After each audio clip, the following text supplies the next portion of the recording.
ሰላም ጤና ይስጥልኝ ውድ የዩቲዩብ ቻናል ቤተሰቦች ሰላማችሁ በያላችሁበት የዓለም ዳርቻ ይብዛልኝ። ደህና ናችሁ? ቤተሰብ እንዴት ናችሁ? እግዚአብሔር ይመስገን ከኔ ጋር ሁሉ ሰላም ሁሉ መልካም ነው። እንግዲህ ትላንትና ለሄርሜላ ሲዝት የነበረውን ነገር ዛሬ በተግባር ማለት ነው ፖስት አድርጎት መጥቷል ማለት ነው። የሚዲያው ላይ እንግዲህ ሴቶችን በመቀያየር ልክ እንደ ትልቅ ስራና እንደ ትልቅ ሞገስ እየቆጠረ ያለው አቶ አብርሃም ማለት ነው። ዛሬ ላይ እንግዲህ ሄርሜላን ይዤ እመጣለሁ ባለው መሰረት አዲስ ሴት ይዞ መጥቷል። በእውነት እኔ አፍራለሁ ይሄን ሳወራ። እኔ በጣም ነው መሸማቀቀው ለሱ። ምክንያቱም እስቲ አሁን አብርሃም የሚሰራው ነገር እሺ ግድ የለም እሱ ዶላር ለመለቃቀም ተመችቶት ሊሆን ይችላል። ግን ደግሞ ይሄ ሁሉ 400 500 ሺህ ህዝብ እሱን የሚከታተለው ከሚሰራው ስራ ውስጥ ያተረፈውን አንድ ፍሬ ነገር ንገሩን እስቲ። አንድ ፍሬ ነገር ንገሩን።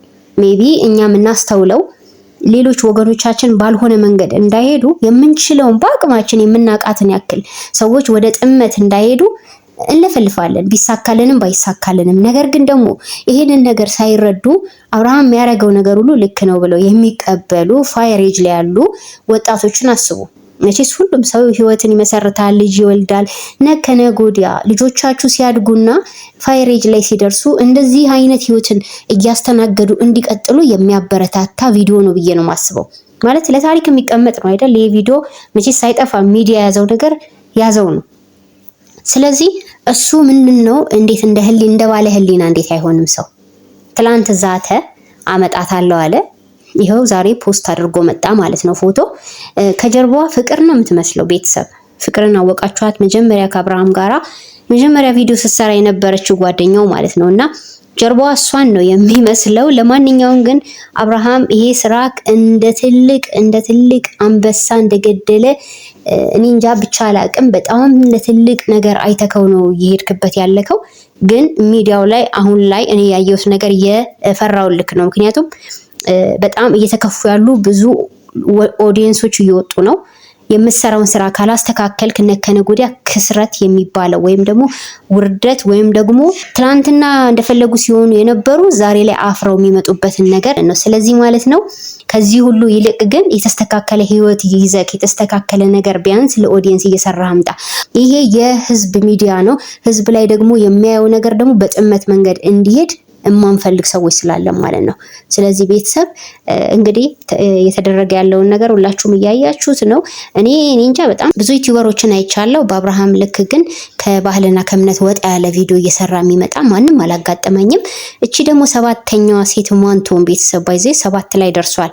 ከተገለጹት ውጪ ነው የምላችሁ። ሜቢ ደግሞ እኛም ከምናውቀው ሚዲያ ላይ ከማናወጣው ውጪ ብዙ ልጆች ሊኖሩ ይችላሉና ይሄን እንደ ጀብዱ የምታዩት ከሆነ በጣም ነውርም አሳፋሪም ተግባር ነው።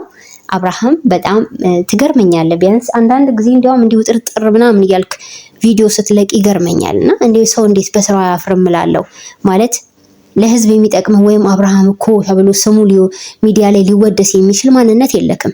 የሰራክ ያለከው ስራ በጣም አሳፋሪና አሳፋሪ ነው። ስለዚህ ስራህን ብታስተካክል እንደ አንድ ኦዲየንስ ማለት ነው። ህዝቡ የሚያው ነገር በጣም የሚከብድ ነገር እየበዛ ነው አሁን ላይ ማለት ነው። ወጣቶችን ችግር የለም፣ ወንዶቹ ነው በተለይ ያበረታታክ ያለከው ችግር የለም። ከሚስቶቻችሁ ከጓደኞቻችሁ ውጪ ሌላም ህይወት ውስጥ ግቡ አይነት ምክር ያለው ቪዲዮ ነው እየለቀቅ ያለከው። አብርሃም አዲስ ሴት ማምጣት መቀያየር ለኛ እንደ አዲስ ወይም የምንገረምበት የምንደነቅበት ነገር አይደለም። በተከታታይ ከአመት በላይ ማለት ነው 7 ሴቶችን እያየን እንድንቀጥልና አጀብ እንድንል አስደርጎናል። አሁን የመጣችዋ ሴት እንግዲህ አይ ቲንክ 7ኛ ነች። ቤተሰብ ያዙ እሺ። 7ኛ ማማን ናቸው ካላችሁ አዲስ ከሆናችሁ መለስ በሉና ከፍቅር ዩቲዩብ ጀምሮ በአብርሃም ህይወት ውስጥ የመጡና የሄዱትን ሴቶች ማየት ትችላላችሁ ማለት ነው። ሲቀጥል ግን እንደ አንድ ኢትዮጵያዊ ማንነት እንዳለው ሰው ስታስቡት ወገኖቼ ማለት ነው ይህ ነገር ተገቢ ነው ትላላችሁ? ለምንድነው አብርሃምን ማለት ነው ግድ የለም አሁን እሱ ከ25 እስከ 30 እድሜ ውስጥ ባለ ኤጅ ውስጥ ነው ያለውና ሜቢ እሱ 40 ሲሞላው ሊበስል ይችላል።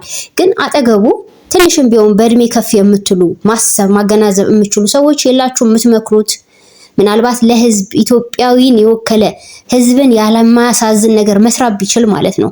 ይሄ ሴት እንደ ሽፍት እንደ ሸሚዝ እንዲቀይር ያደረጉ መምጣት ምን ያክል ኢትዮጵያዊነትን እንደሚያሳጣ፣ ክብራችንን እንደሚያዋርድ፣ ባህል እምነታችንን እንደሚያፋልስ ቢያንስ መንገር የምትችሉ ማስረዳት የምትችሉ እሱ መምከር የምትችሉ ለሚዲያውም አይጠነቀቅም፣ ለኦዲየንስም አይጠነቀቅም፣ ለባህልም ለእምነትም አይጠነቀቅም። እንግዲህ በዚህ ሁኔታ መቀጠልክ እስከየት ድረስ ነው የሚለው እንግዲህ በጊዜ ሂደት የምናየው ነው። ስለዚህ ቤተሰብ የተሰማችሁ እንደተለመደው በጨዋነት አስቀምጡልኝ። ጉድና ጅራት እያደረ ነው። ሰላማችሁ ይብዛ።